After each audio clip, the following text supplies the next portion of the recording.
Hi, everyone. Brilliant to see you all filtering through. Just going to give it a few more seconds to let everyone take their digital seats, and then we will kick off our Q1 product update webinar, the first of the year. So very excited to be running through what you can look forward to this quarter, as well as recapping, of course, on the last quarter of 2023. All right, fantastic. Well, look, let's get going. My name is David Tuck. I'm the co-founder and CEO here at Mayday. And yeah, we've been doing these for well over a year now, off the back of the public product vision that we published. And the ethos of building in public has served us incredibly well. It's great to hold ourselves to account for what we're planning to do and what we're building.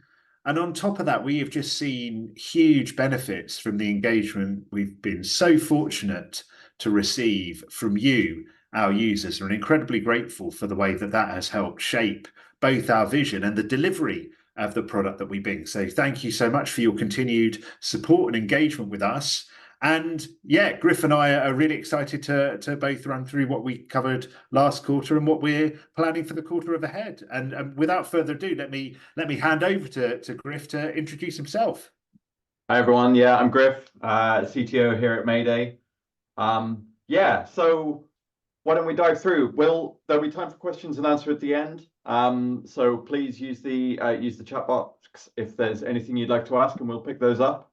But yeah, let's look back at Q4 and see what we were up to. So the first thing we released was balance sheet rules. So this was an improvement to Recharger. Recharge has been live for about 18 months now, so it's our oldest product, and it saw a lot of love this quarter. Previously, it had always been a P&L tool, so you could always recharge your costs and revenues between the entities in your group. But we found a number of customers had expenses that were 100% for the benefit of some other entity, and they didn't want those hitting the P&L of the entity that incurred that cost.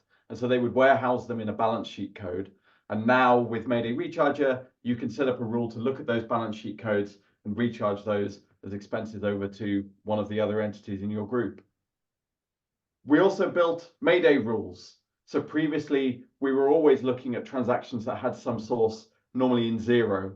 But there's often situations where you've got some kind of transaction that you need to recharge that isn't part of, that doesn't exist in zero. So this could be, for instance, an agreed management fee.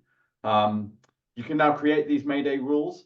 This is a fixed recharge where every month you're going to recharge £5,000 or whatever it is between the other entities in your group. You can set this up in Mayday and it will all be calculated and run as part of your calculations at the end of the month.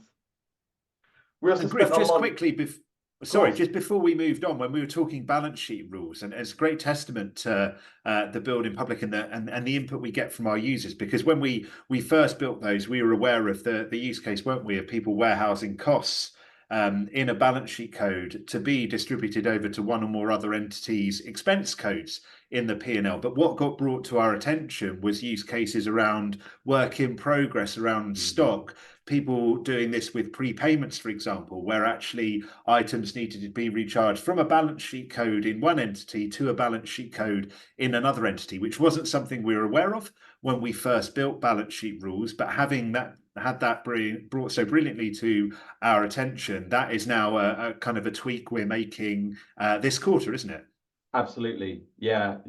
And it's great. We put these features out there and then people tell us as well, how we can make them even better. And it's always great to receive that. And these webinars that we do are great forums for this as well. So any feedback, anything you think you'd love to see in the product, please do get in touch. So the other thing we spent a lot of time working on with Recharger was performance improvements. As the number of transactions grows, the number of rules grow, we've been working to make sure the product remains performant and really usable. So we've been spending a lot of time working on that. And if we look ahead, we've got a couple of other bits in Recharger that we're going to be releasing in Q1. So the first is intra-entity recharges. Now this is a big change for a number of reasons. One of those is that this becomes our first foray into single entity features. So if, for instance, you have costs that you want to split out by department, for instance, or you need to move up and down the P&L, you will now be able to create recharge rules that move those costs between count codes or between tracking categories within a single entity. But you could also do that across your group. So you could take a single, let's say, group subscriptions cost in one entity and split that by department in another entity in your group, all within that single recharge rule. So you can do both inter and intra entity within a single rule. Really exciting. We've been working on this for some time. We started building this in Q4. It's just about to go into a testing phase, and hopefully that'll be live within a few weeks. We're really excited to see how this is used. And it's just such a huge, powerful improvement to Recharger. Something else we're going to be working on this quarter is ad hoc recharges. So at the moment, Recharger is very much a rules-based system. You can set up your rules and say, hey, when a transaction looks like this, I need to recharge it in this way. But there's those situations where it's quite difficult to create a rule. Perhaps it's uncommon, perhaps it's kind of it's a transaction that you can't easily categorize and build matches against. So what we will build is a way for you to, within the transaction review screen, just say, hey, this transaction needs to be treated in this way, and I'm just going to do this once now. And that will become part of the recharge postings that go through. The other thing we're going to be working on, if we move ahead, is Bragg. So I think we talked about this last quarter as well. We started building this. It's a big change to Bragg, primarily to facilitate over and part payments. But there's been quite a big UX change here, which also allows you to work in multiple currencies, gives you more real estate on the screen in order to work with larger groups of reconciliations that you need to do, as well as we say, sort of saying exactly how a payment should be split across multiple invoices, or indeed how it should be treated as an overpayment against a specific contact in a specific entity, so that you can apply that to any future invoices. This will be going into test probably in a few weeks' time and should be live maybe by the end of February or early March. This is going to be really exciting. It's such a big change to Bragg. So yeah, we're really keen to see how people start to use it. David, over to you. And then let's talk Balancer. So Balancer, our product for ensuring never again will our intercompany balances fall out of balance, ensuring they always stay aligned. So Balancer has been, I mean, we've been working on Balancer for about a year now. It went live back in May last year. And we've got some really, really exciting, big hitting enhancements coming to Balancer. So the first is around AR and AP matching or matching by contact. So Balancer today is based on account codes.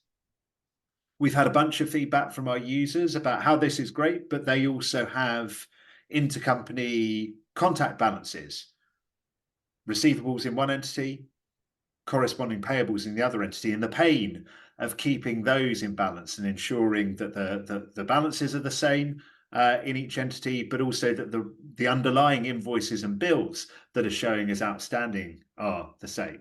So we're bringing the exact same principle of Balancer and ensuring that never again will this be a pain point for you to AR and AP matching. Next up, intelligence fix asymmetry. So what do we mean by this? So Balancer today does an incredible job of, let's say I've got 1,000 transactions in one of my intercompany codes, 999 in the other. And so one there is the root cause of my intercompany discrepancy. Balancer does an amazing job of identifying the 999. So no more needle in a haystack. I can pinpoint the one as the root cause. And that has been incredibly beneficial. You know, we had, I'm thinking of the benefits our users have seen from this. Asher at the end of last year, who was cleaning up a huge swathe of kind of intercompanies in advance of year end, and just how valuable Balancer was as a tool to save him and them the work when it came to that process. And now we're going even further, because that posting asymmetry, we're now getting involved in the resolution of that. Today, It's a process of, we've saved you all of that time. You go off and resolve it accordingly in Xero. We're now starting the journey, and it will continue to be a journey of learning more and more about how we can do this effectively. But we're starting the journey into helping you fix those posting asymmetries. So let's say that one transaction has been posted to the intercompany code in one entity, but has been posted to the P&L in the other entity. We're going to commence the process of matching up the two, and then giving you the option to say, well, which one of these two is wrong? Either this shouldn't have been posted to the P&L, it should have been posted to the intercompany, or vice versa. This has been posted to the intercompany, but it should have been posted to the P&L. So that you can one-click resolve things in Mayday without needing to go and do the discovery process and the correction process yourself in Xero. Like I say, this will continue to be a journey as we get kind of, we learn more and more about how to fix these asymmetries, but we're so excited to move into the next stage of Balancer to save you even more time and pain when it comes to your intercompany balances. And then finally, posting journals to both entities simultaneously. So, let's say I want to write off some or all of an intercompany balance. Today, I need to go and post manual journals in each of the two entities. I've got the risk that I might kind of post different amounts, and so it doesn't resolve. So we're going to provide you with the ability to post simultaneous journals to both entities, kind of in the same way as we do with the interest postings that you're able to make in Balancer, the same way that we enable you to post your recharges simultaneously, removing the risk of different things being posted in different entities and removing the manual work by enabling you to do it just that once. So that's what we've got coming up. We're just so excited. I mean, Griff and I, we're sort of 2.5 years into building, and I don't think we could have dreamt how much opportunity, how much kind of pain and brilliant product there was for us to build when it came to just the multi-entity element of our Mend month end vision. And yeah, we're so excited to continue on that journey this quarter and beyond. So that's everything that we've got coming up. Now's the time for some Q&A. So please do avail yourself of the Q&A option in the Zoom tools. We'd love to hear any and all questions or any feedback that you've got. Great stuff. So we've had a question come through here. What will Balancer's AR and AP matching look like? And will it have any effect on the existing transaction matching screen? Well, Griff, I did such a good job of reading out the question. I'll hand over to you to try and do a better job of answering it. Absolutely, yeah. So we're in the research phases of this at the moment. I think one thing, it will look slightly different to the existing transaction matching screen, and that is in part because this is a quote unquote relatively simpler problem. There shouldn't be effects to worry about. Things like the invoice reference and the invoice number may well look very similar between the two, whereas the transaction matching at the moment is quite complicated. So I think we'll have a simpler screen. But if there's specific things you think you'd like to see on that screen when you're reviewing it, we'd love to hear from you. I think also the configuration of this will obviously look slightly different. It will be looking more at contact rather than account code, obviously. But if you are using some other way of categorizing the AR and AP across your entities, please do let us know about that as well, so we can make sure we take that into account. Amazing. And then another question has just come through here. Will your pricing structure stay the same? It's a great question.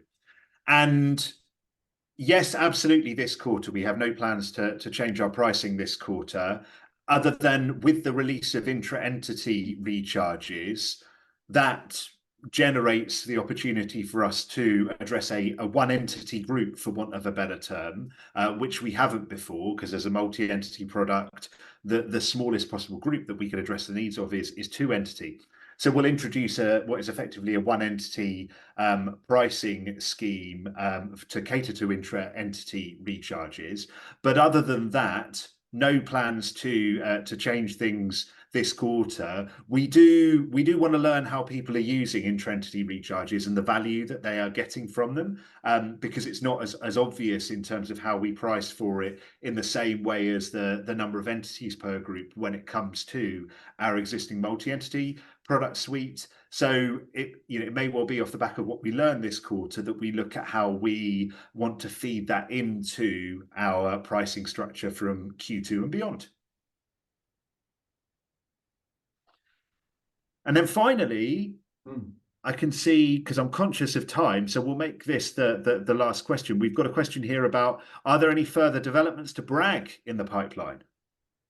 Yeah, I'll take that one. So we've got some back-end improvements we want to make to brag this quarter, just to make it a little more robust, a little more performant.